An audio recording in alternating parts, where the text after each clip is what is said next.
So we want to maximize the amount of time for this second conversation after that stunning first conversation. So can I welcome people back into the room? There are seats. Make yourselves comfortable. I'm not going to reintroduce this afternoon because we've already gotten a taste of the conversation that we want to have, that we can have, and what is possible so far. So I am going to hand over to our next wonderful moderator, Derica. Please take it away.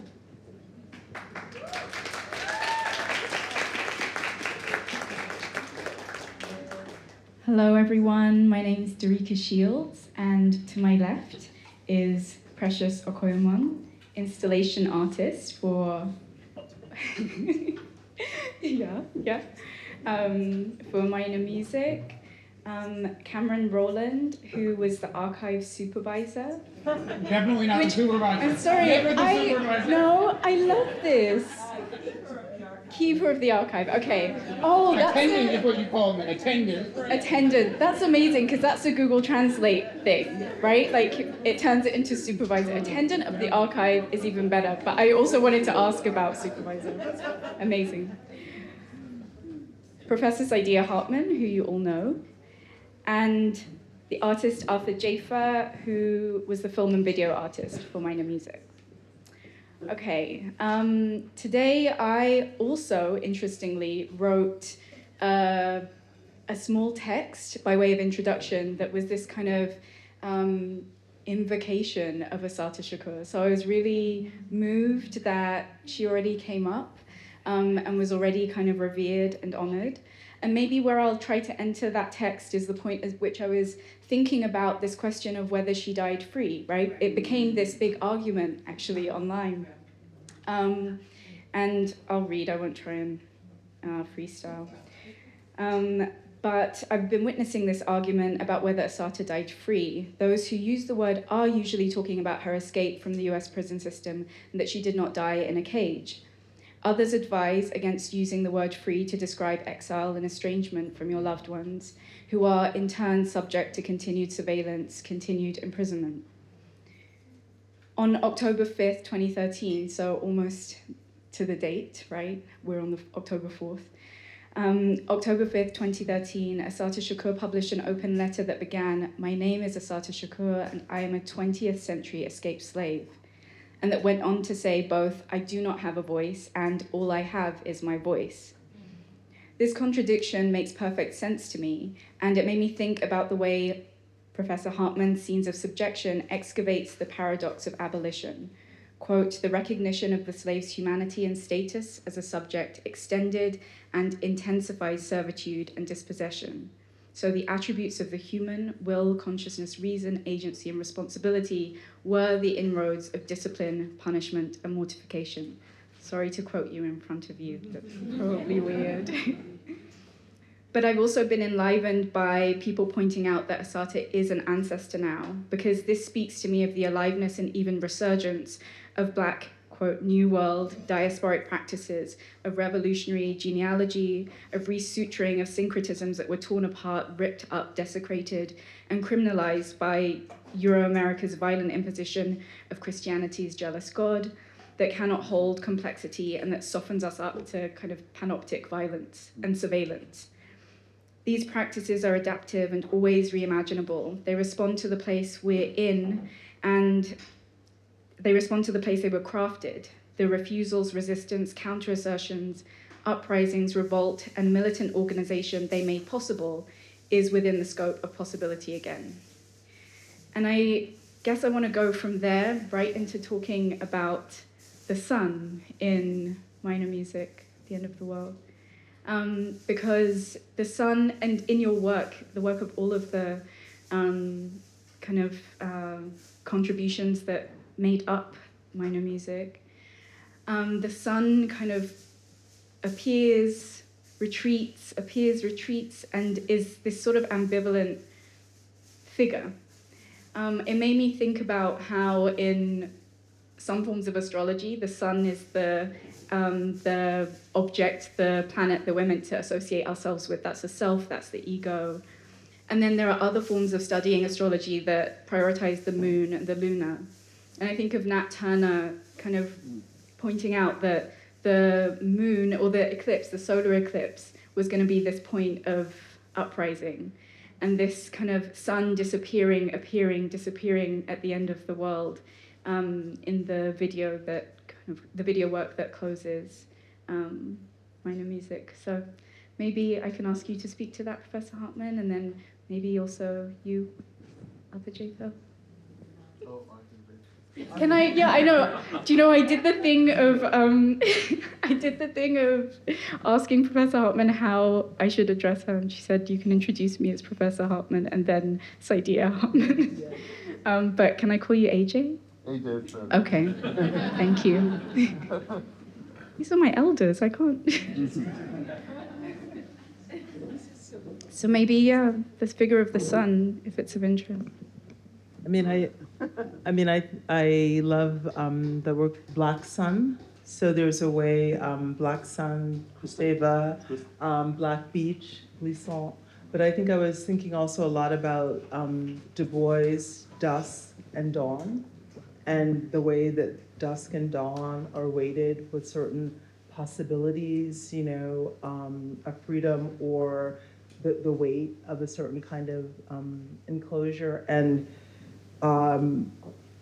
with this whole minor music thing, there are all of these networks of friendship and collaboration that not only are now added contributions, but that form the work. Mm-hmm. And I can remember, when AJ was working on something that wasn't even a gidra, it was kind of like you were calling it like the wave.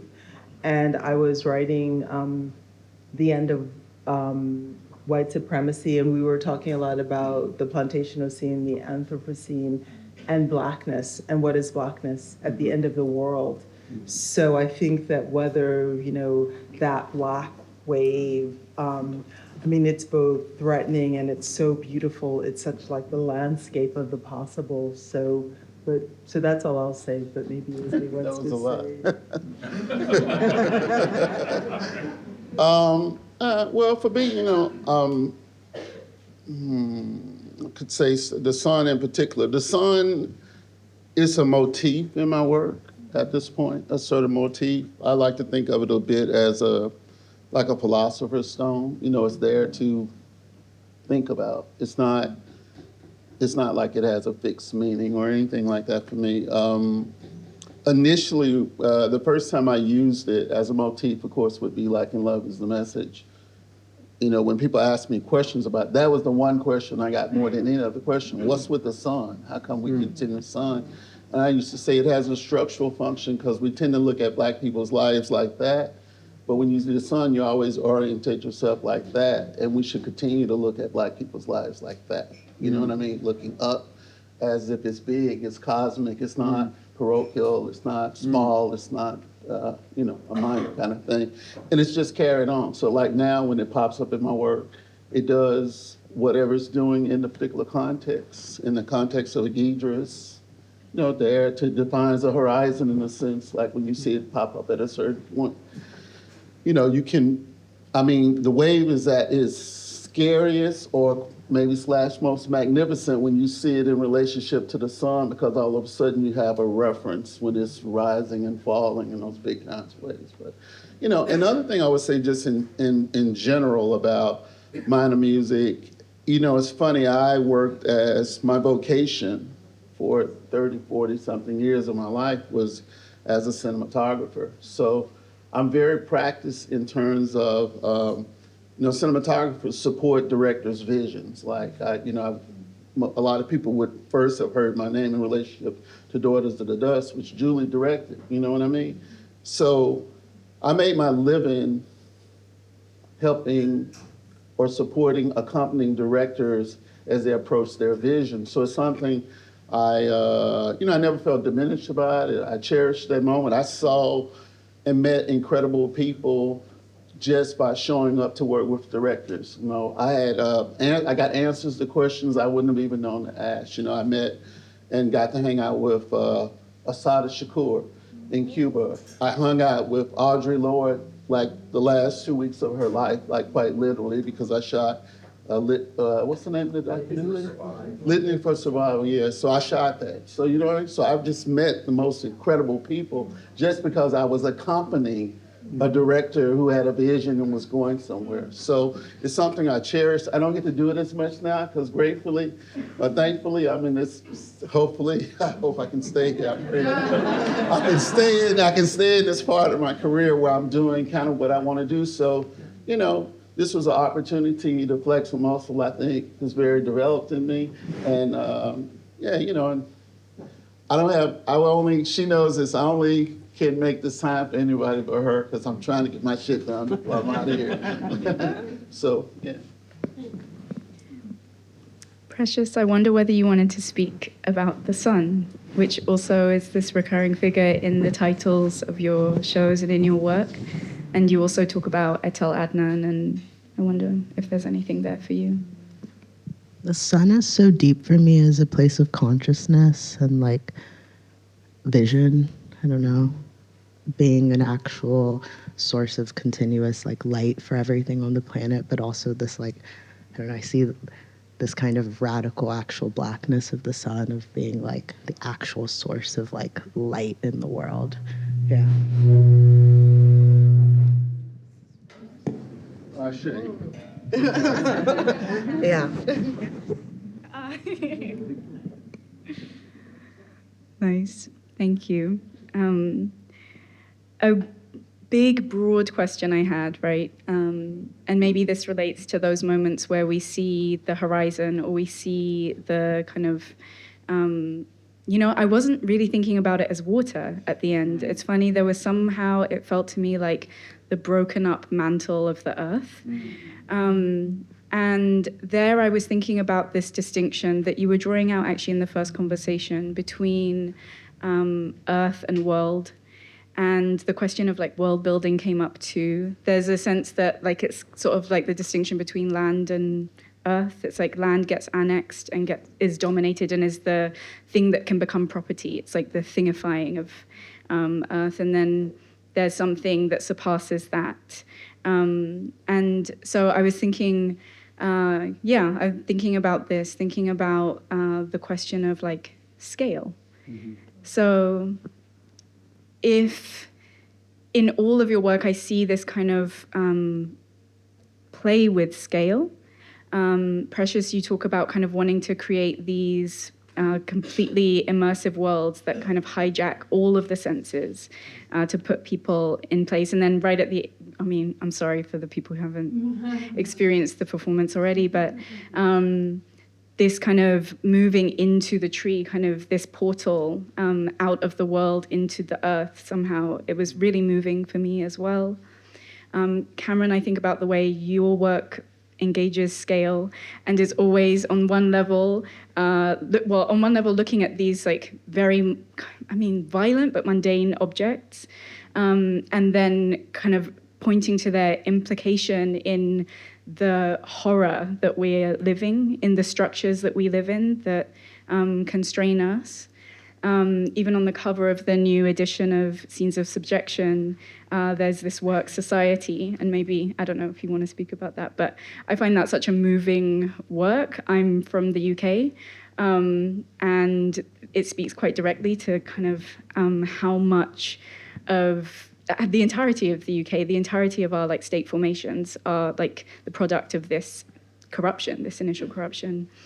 I could keep talking about scale, but maybe I'll, in your works, but maybe I'll start there and then I'll offer like a more kind of generous question to Saidiya and AJ once you two have answered. Is that all right? Thanks for that beautiful question.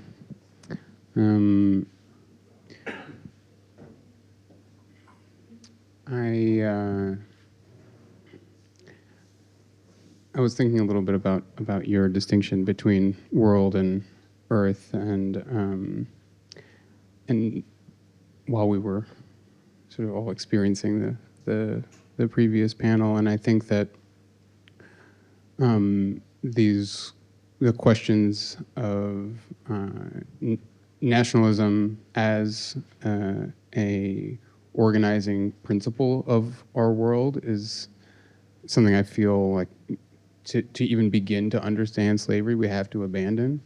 And for me, that means that the scale of the world, which is that is the system that we live in, we have to think of it differently. And for me, my contribution to this project is, primarily this essay that circulates through the performance and handed out at the beginning, and it draws heavily on Giovanni Arrighi and Fernand Braudel's conception of world systems analysis and the importance that they assign to the what they call the Dutch systemic cycle of accumulation within the building of our modern world and the system of capital that structures it.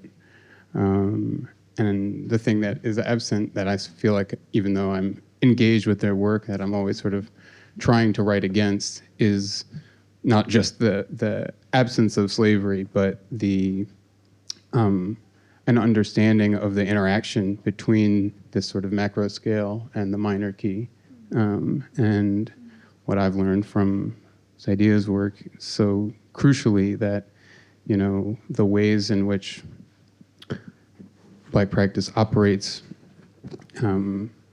at the minor level, working slowly, leaving the plantation, these kind of transgressions that perpetually limit the horizon and the scale of potential accumulation and of actual accumulation, those are unworldly, and those are the parts of our shared world, or what what I'm kind of interested in, maybe in talking about here, is the way that this even the collaborative form of building this is a sort of reinstantiation of the Black mass, and to me that's how we sort of actually contend with the imperceptible scale of the world.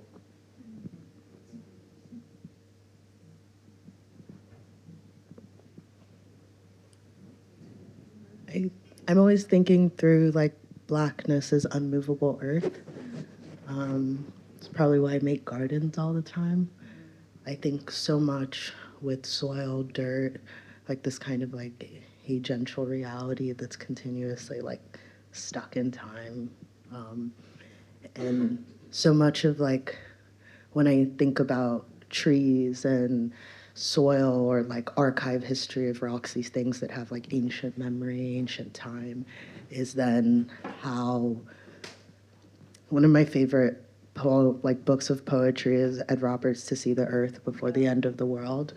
And that's such a foundational tool to how I think, is like to see the earth before the end of the world, to continuously like inhabit that, and what is the actual like poesis of that, which it's always seed saving, world building, that melding, and then it blurs.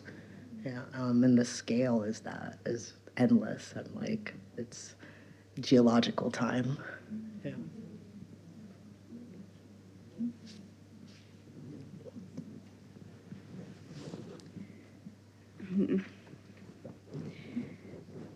I guess, AJ, you already touched on planetary scale and this kind of corrective of looking up at the action, what I think you say, what Black people do, right? Like, and I guess one way that or a question I have maybe about what else this kind of rescaling of things does, is, do we, if like, I mean, and I don't know if any of you accept this that I'm about to propose, but if we have this like kind of disgusting calculation where Blackness is 0 and human is always 1, right? And that's white, then, and I was just talking about this with Sean D. Henry Smith, like then you always have this deficit, this kind of thing, this amount that you have to make up in order to count, actually. And so one thing that scale might do, it will kind of doing violence to that scale or rescaling is to make that metric almost irrelevant. I don't know, there's something about what you said, AJ, that kind of made me think of that, like, look up at it. But do either of you have anything you want to speak to that? Can I answer that by asking you a question? So, what is Denise's, the article with the algorithm that's say about that calculation of 0 minus 1? Yeah, but it's a way of like dealing with that with sound. Yeah.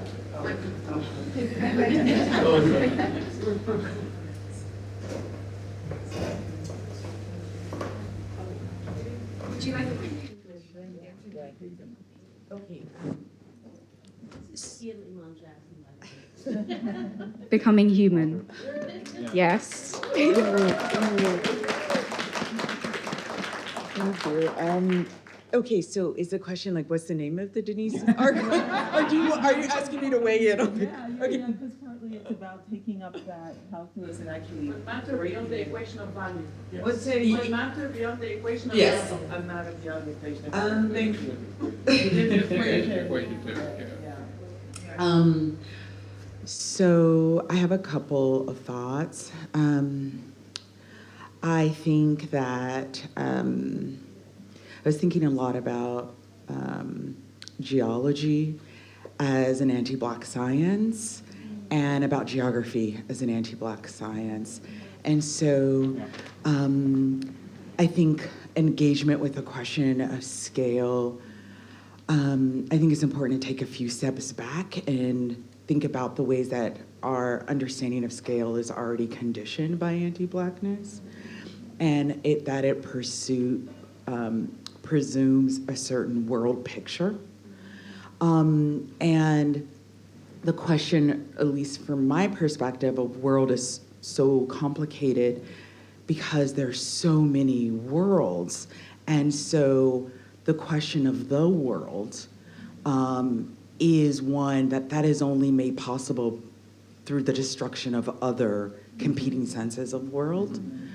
And so I always want to keep the question of world open so that the world is not assumed to be the only world that exists, and the only world in this contest over what happens at the level of Earth or at the register of Earth.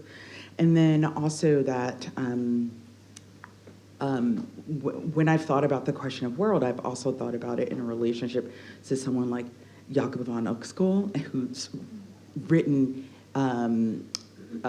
in relationship to worlding of insects and perspectives of insects, and that there's so, that humans are not the only ones that have worlds. And of course, if we think about the philosophy of someone like Martin Heidegger, that question of the capacity to world and have a world is racialized and it's anthropocentric. And so I want what we imagine world to be to multiply and to understand the texture and the friction in these competing conceptions of world. And what imperialism is trying to do is make one conception of world the world. And so for me, the question of Earth is inseparable from the question of whose world is made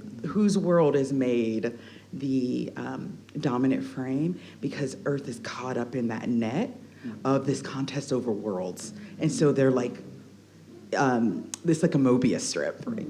And so I want the Earth liberated from world, but Earth is already inside of world in terms of these geography.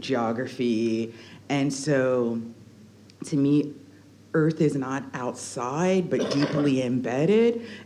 But when we talk about Earth, we're in this kind of catachresis where we want Earth to point to this thing that we can only gesture towards. We can't actually have direct access to Earth because world is constantly being imposed on us. Thank you so much. That was, yeah, I'm a big being human geek, as I was explaining to Becky before this. Yes. I wonder then about like to think about this act of bringing these essays onto a stage or the stage. And a term that came up a lot in the previous conversation was world building. And the decisions you have to make to bring something that is, I guess, on a part of a text and differently visual into kind of performers' bodies and out of their mouths. And so I wonder how you, and maybe this is part of the tension with the wordplay, I don't know, versus performance. I wonder if there's like something that you were thinking around like the onus on you probably to world build in some way.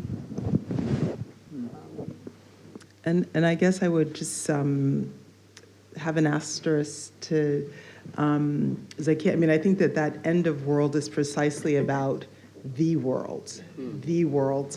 And I think that, I mean, I think you're right that there's a way that kind of like Earth could be ideality of bad world, but my friend Mabel says, you know, she says, everyone on the planet builds, but only the West has architecture. And I think like everyone on the planet exists, you know, has a relationship to soil and earth, but only certain people have worlds. And so for me, you're right, it's just a way of like marking this differentiated territory, but I totally, you know, like understand that point. I think that there's, you know, the demand placed on the blackened person is to always, you know, to redeem bankrupt structures, you know, and there's a particular like kind of burden that's placed on, you know, Black people to kind of generate hope in the order. And one of the things that I wanted for Minor Music, I mean, I think that there's so much beauty in it, but I also wanted it to be like brutal too. I wanted it to feel unbearable, because that task of, you know, needing to provide that redemptive possibility is another way in which we're called to service, and we're called to service for projects that don't actually serve, you know, us. And it's, you know, so that's how I would, you know, answer that. And I think that, like, you know, Precious, I mean, I had this relationship to soil, you know, I make my partner angry because I will leave my gardening gloves like on the dining room table, and he'll say, that's dirty. I'm like, that's not dirt, that's soil. That's soil, that's like, you know, that's generating life. And I think that there's these kind of like, you know, the range of quotidian and everyday practices of tending to earth and of making life. And for me, that's kind of what, you know, that maybe like earth is trying to be a shorthand for, even as it's not outside, even as it's not, you know, the free territory. And, you know, I think you started off asking something about,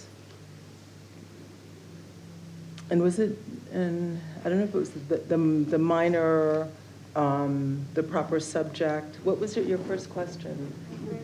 Yeah, and but I guess I was thinking about, you know, maybe scale, maybe it's related to scale, and maybe it's about the minor and the potentialities that reside in the minor. And so I think that that's about, for me, that's a register of like a possibility of opening, of becoming.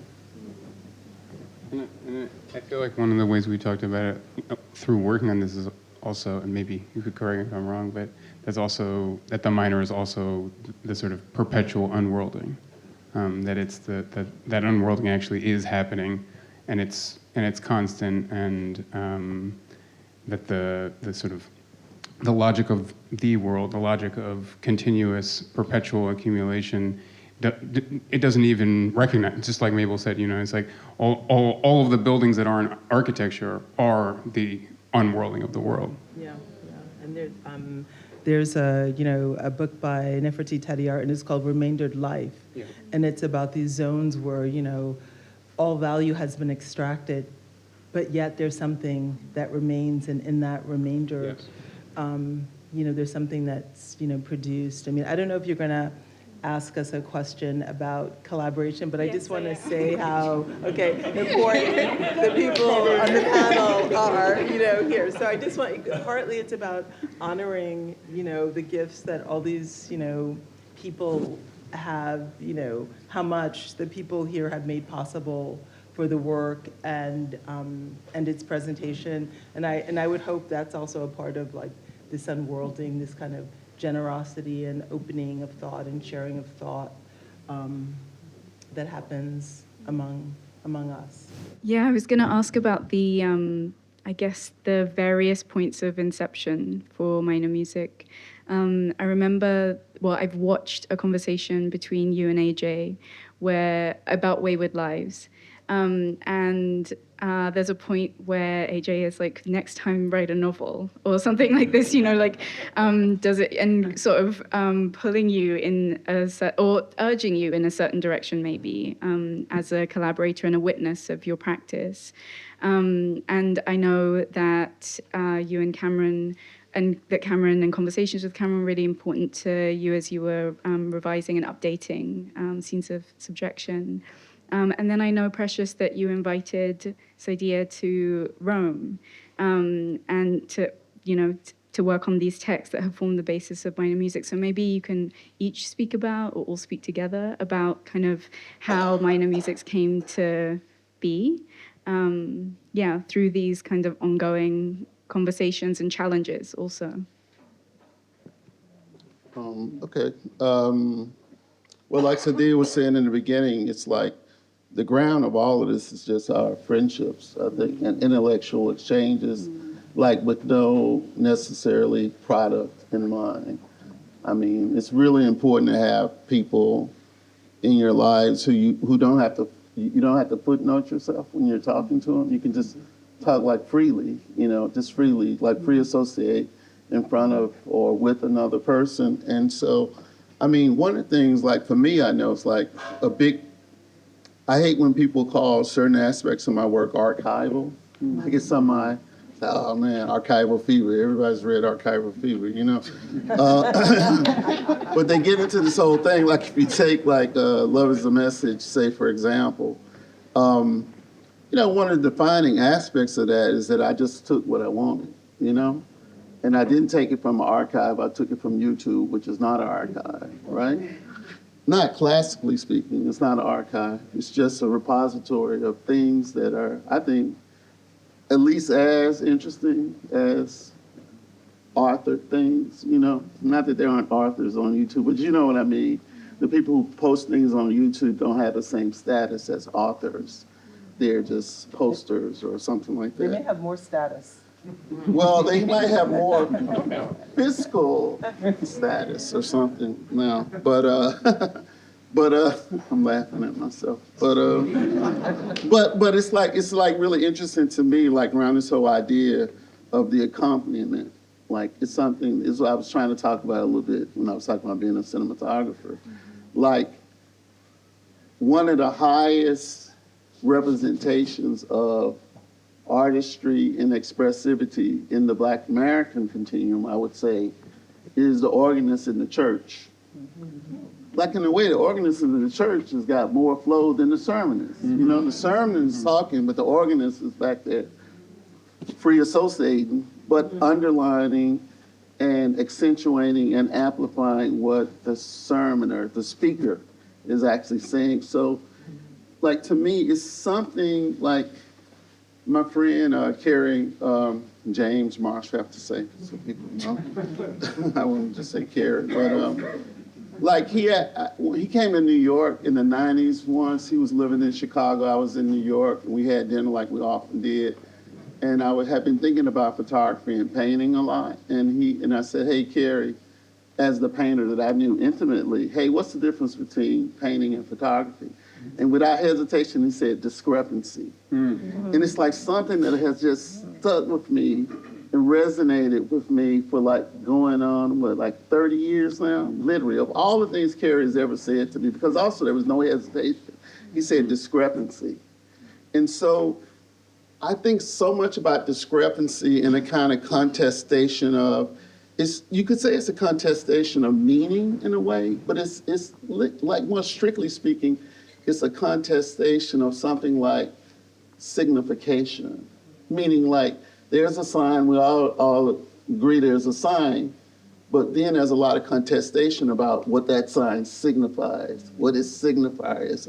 Like a lot of when we say the distinction between world and earth, it's like that kind of stuff. A lot of the struggling or contestation that's going on in the world is around defining the terms of our mutual existence, right? When you say, like when we talk about the world versus the unworld, worlding, architecture versus building, all these kinds of things. So, like to me, one of the things that's interesting to me about, because I've been thinking a lot about my place in this contingent of people, you know?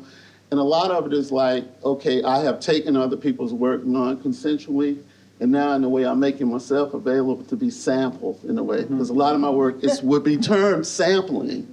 Like Love is the Message is sampling, but now I'm being sampled. You know what I mean? Does that make sense? So say with a Ghidra, like you said, we talked about it. We were talking a lot about it before it had a name or anything. And if we wanted to talk about how it came about, there's so many points where I could say, oh, this is when it came about. Like I was in Tokyo with my son and his friend, and we were walking around Shibuya Square or whatnot, and Godzilla was in the movie theaters. And they had the biggest billboard I literally have ever seen in my life. It was like 5 stories high. It was on the side of a skyscraper. And they didn't know anything about Godzilla, and they said, what is that? And what is that about? And I said, oh, that's Godzilla. They said, oh, we want to go see it. I said, I don't want to see it. I grew up seeing Godzilla movies. So they went in, they came out, and they were shaking their heads. And they said, what was that about? We don't quite understand it. He wasn't a bad guy. Godzilla, he was just like knocking shit down, you know? You know what I mean? But he wasn't a bad guy. He was just, and I said, oh, well, in simple terms, Japanese people are the only people who've ever had an A-bomb dropped on them. And on a psychosocial level, it was their response to trying to embody whatever that is, to have an A-bomb dropped on you. Godzilla is the embodiment of that. And in that moment, I said, wow, that's interesting. I wonder if it's possible, what would an embodiment of the Black experience that wasn't a sociological embodiment, which is what we're mostly used to, what it would have looked like. And that's in a way where Ghidra came about. So it's very interesting to have a very specific understanding of it, concrete, specific, but now to see it in the context being re-signified or something in the context of minor music where it does overlap, but it diverts. So that's a discrepancy thing. And that's what makes it, like if you go to see it at night, it's like, I'm saying I'm a person who's in it, but also seeing it, like even from the dress rehearsal to the performance, there's things that are astonishing in it. Like truly like astonishing. I've seen a lot of theater, things in it that are just, I will never forget, So, I don't want to give it away, but like for real, like I'm being a hype man now, go see it. Yeah. I mean, I think that, AJ helped Sarah and I Sarah Benson, the director, build the architecture of the show. I mean, we were literally in BAM talking about like, oh, how do we transform 2 essays into a performed work? How is it that we, do that? And so that was critical. And then in the essay itself, I mean, a lot of my writing is ekphrastic. And so there's a whole ekphrastic passage about Cameron's ICA show. I mean, most people don't get it, but there's a way that when I'm talking about, I'm really just kind of like, I'm quoting from him and I'm reflecting on his practice. So that's about, the structures that are embedded inside the work. And I just think that, Precious was like, oh, really just wanting to think with Oakley and I about collaborative practice and inviting us to come and play. Like, oh, I'm doing this thing in Rome, come play with me. We're like, sure. And then I said, Tina, come along, be the dramaturg of our play. And so again, it's very, just very organic, not product oriented. And, Precious and I were joking.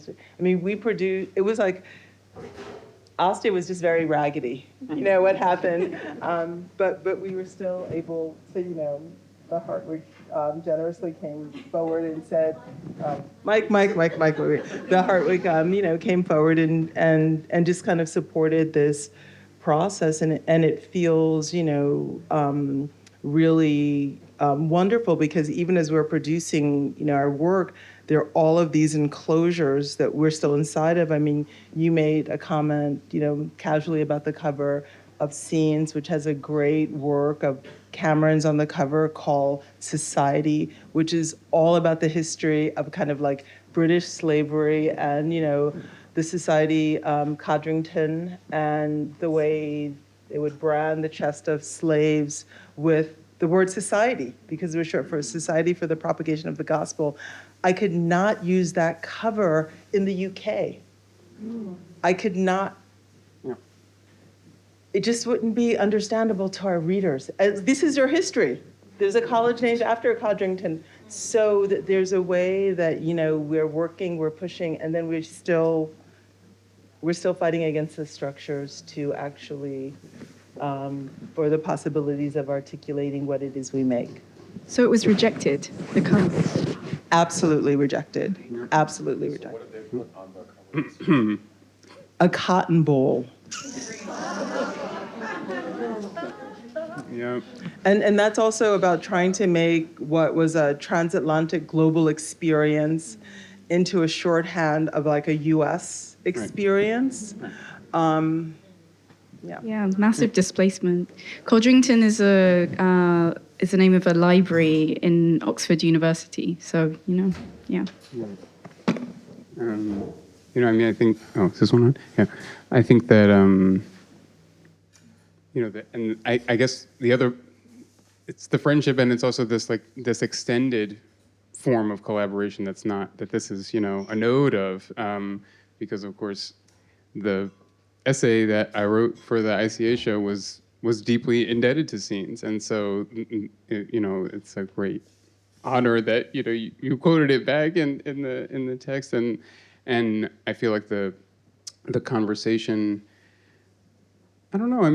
One of the things that I think I continually learn from and admire about your methodology, Saidiya, is your commitment to the choral, to the impossibility of individuality, and I think that it's a deep, minor harmony between that methodology and what you're working on, and I think it kind of affects and impacts all the people around you and the people that are thinking with you, and there's this this question that I'm always kind of thinking about, which is what does it mean to not just be indebted, but to be the debt? What does it mean to be the underside of capital, to be the thing that was accumulated, and so I've really been thinking a lot this past year about this passage in Black Reconstruction where Du Bois is referring to the Black worker as the Black mass, and thinking about really the capacity that is built into that, and how thinking against the category of the individual and working against it in the way that you do and bring us together to do, it's not just a sort of an ideology or an act of selflessness. It is activating the latent threat that the underside of capital holds.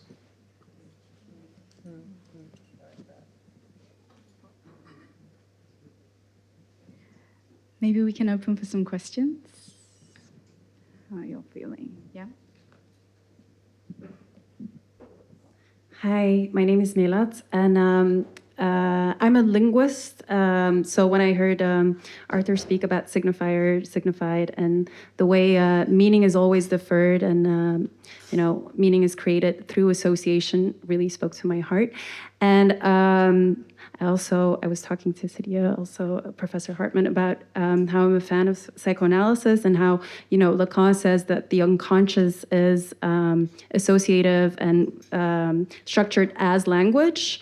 And also the performance is very associative as well. And you spoke about the difference between theater and performance.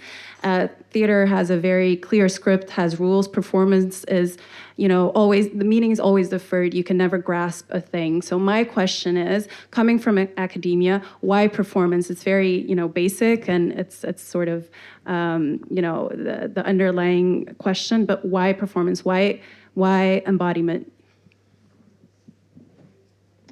I mean, performance and the larger category of practice, is very central to scenes of subjection. And so examining whether it's unworlding, these practices that are utterly recalcitrant to capitalism and antagonistic to structures of ownership. I mean, really looking at performance was the domain in which I was trying to recover the radical thought and imagination of those who were enslaved. So performance was central. And then I met, Okoyomon,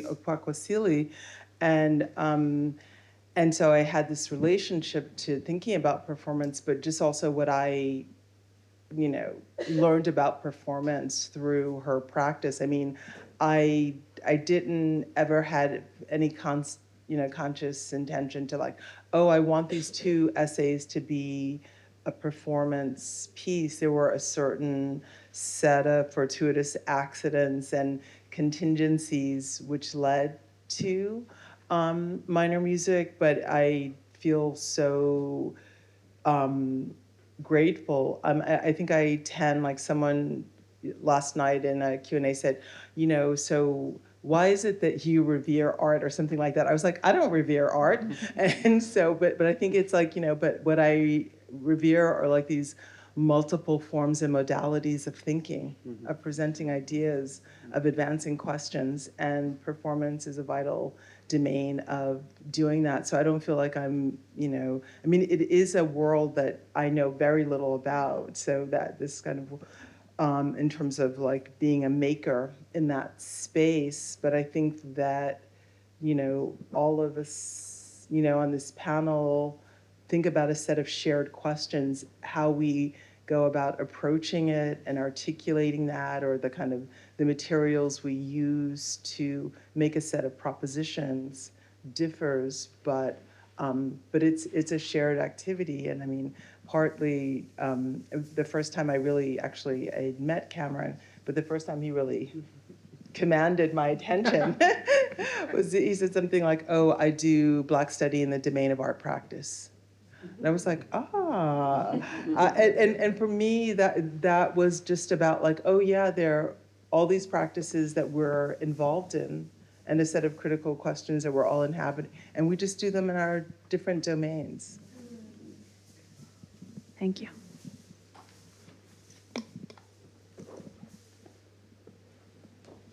Go ahead.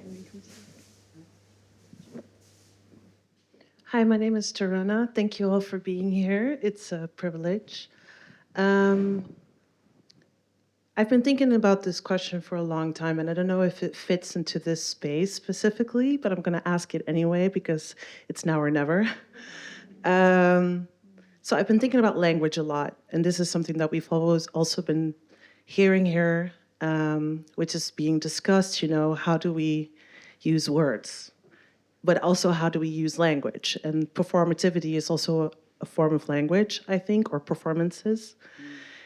And I think about language a lot because my grandmother couldn't read or write. And I'm always thinking about how can you tell this thing to a person who cannot read or write? And so I think my question is, and I'm thinking about this question specifically for someone like, if I may call you AJ as well. Thank you. Is this something that you also think about in your work when you're creating the work, about how do certain feelings or rhythms or modes of movement translate in a way that doesn't need words? I mean, I was gonna push back on this whole idea that it's all language, but yeah, I mean, I would say the world of not language is way, way more bigger than the world of language. Language is struggling to commensurate, to create some understanding of the world, but it will never, never, never be able to match the world of unlanguaged, you know, the illegible. Yeah, the illegible, you know what I mean? So, like, yeah, so your grandmother didn't need to read or write, you know? So this is what I'm also thinking about, because I feel like a lot of times when I find myself in spaces, we talk a lot about things, we use certain words, which is of course contextual. Right. But I'm always like, no, my voice is bothering. But I'm always thinking about like how when I make work or when people around me make work, I'm always thinking about how would she read this? How would she understand this? Because if you don't have the language or the words or the understanding, then how do certain feelings and concepts translate? Yeah, but the thing I would say is, like, and again, this is getting into semantics now, but because it's not about reading. Reading is not the only way of processing or understanding the world. The world. World. It's not the only way of processing the world, and neither is language the only way of declaring in the world. There are all these, like a moan, like we were talking about moaning, you know, the other night, right, Precious, as we were going to the hotel. But a moan is interesting precisely because it's somewhere in between language and non-language, you know? That's why it's interesting. So I would say it's not an either or, like most things in the world, it's not an either or. Like, I'm a big yapper, as everybody knows, I like to yap.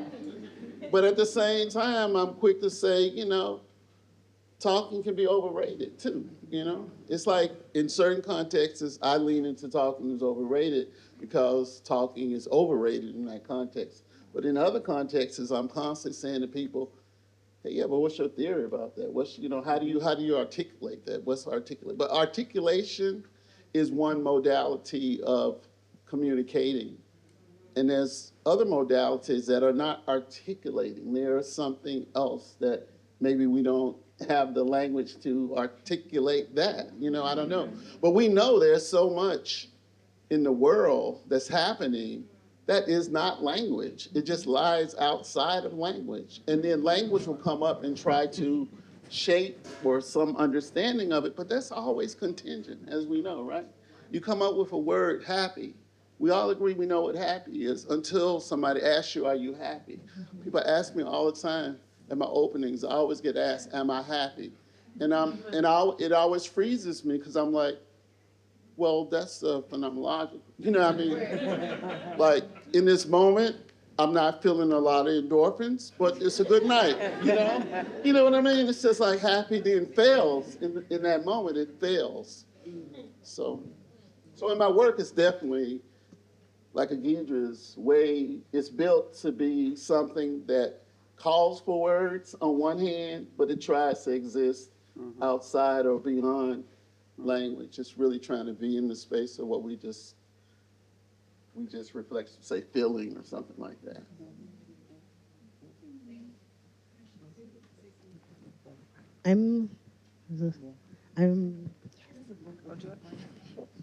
I'm always thinking on about this book, On the Way to Language, and that's a pretty big way. I always say I'm a poet before I'm an artist because I know the world is poetry, and everything that I'm forming is always like a feel knowing on the way to language. I like don't know the end of it or the practice, or really it's just trying to find the different forms of languages. So it's like maybe your grandmother didn't have this language, but she had a feel knowing of her own language. The feel knowing is a language. Yeah, it is. You guys are using the word language, and you're flip-flopping between language as a structure of legible signification and language as any kind of structured exchange. You know what I mean? Yeah. That's what's happening, I think. I mean, everything is a language if we use language in that sense. Like walking is a language too. But you know. I think we have another question just at the back here. Hello, thank you. My name is Marley. Definitely want to give thanks for this space. I want to thank you all for language. And what I mean when I'm saying it is language like fugitivity and wayward and fleeing and refusal. So my parents migrated to the US from Haiti, which is in a constant state of world ending, it feels. I was born in Brooklyn. I've been living in the Netherlands for 10 years now. And I feel like your work has given me language around my condition and my position as someone who is constantly leaving and like feeling wayward. However, I feel like often the language around people who leave home is often in a state of like fleeing as if afraid from a space of fear, or like it wasn't enough, and so I'm moving towards something better, where I feel like I'm moving towards an otherwise and a waywardness.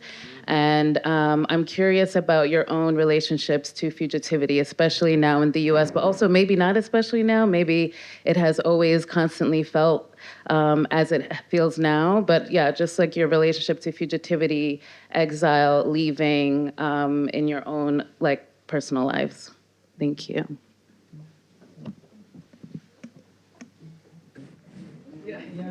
I mean, Saidiya is great at naming shit. I'm saying that's a superpower. Like, as much as I talk about certain things that exist outside of words, but the person who can find the right word, and it's always no academy is saying it's the right word, it's because people take it up.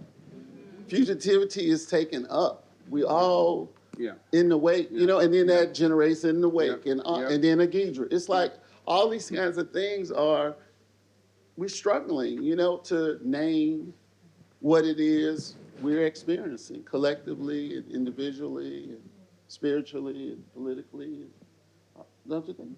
I mean, I agree. It's like so much of the imposition of hegemonic cognitive framework has made so much of just our experience, our history, our lives unthinkable. So partly like that language is like, oh, how do I just like try to break this imposition so I have another way of even perceiving and knowing in this condition, right? And I think and I think, you know, writers especially, that's the form of acute noticing, you know, but it's, so I would say that that's the way language is very important, because the imposed structures want us to understand world in a certain way, you know, a schema of life, a temporal framework, notions of distribution of like wealth and dispossession. And so for me, language just is like, it's like helping me pry something open, or maybe it's like a rock thrown through a plate glass window.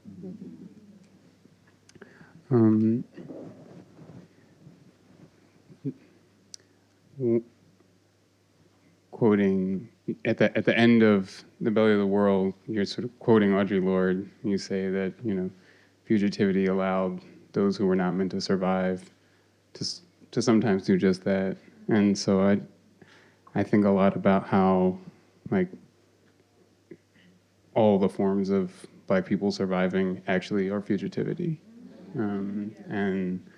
And I, like Saidiya, you know, I'm intensely disidentified with, you know, the sort of like the question even of the place of origin, not just like the you know, ethnicity or something and the nation to which you belong or a citizen, but, you know, the question of origination is, for Black folks is, you know, like, it's like it's a knot that's impossible to unwind, particularly in diaspora, I think,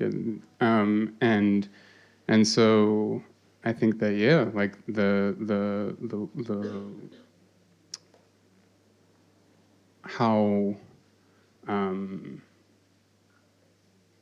we appear or refuse to appear or you know, find a way to find each other. I mean, all of that feels like, you know, the fugitive life practice.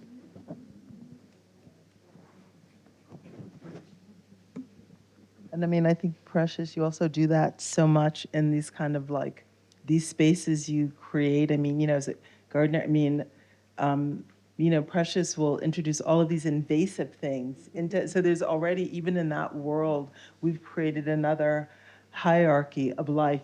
Those plants which should be eradicated, those which should be cultivated, those which are weeds, those which are flowers, and a lot of these things are ideological categories, right? It's a kind of human schema projected onto the world. So I don't know if you want to talk about the way you're like messing stuff up.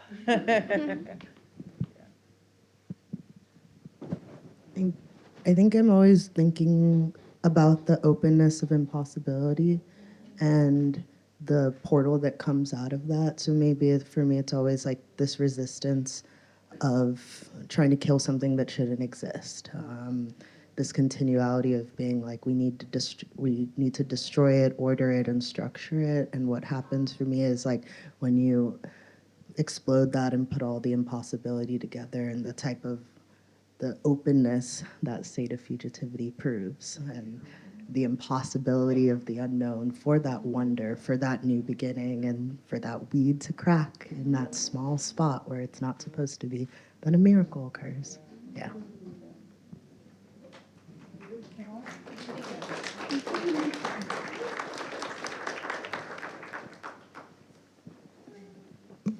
Thank you all so much. This was a really beautiful conversation, and I'm grateful to have witnessed it. Yeah, I think let's give our panel a round of applause and gratitude.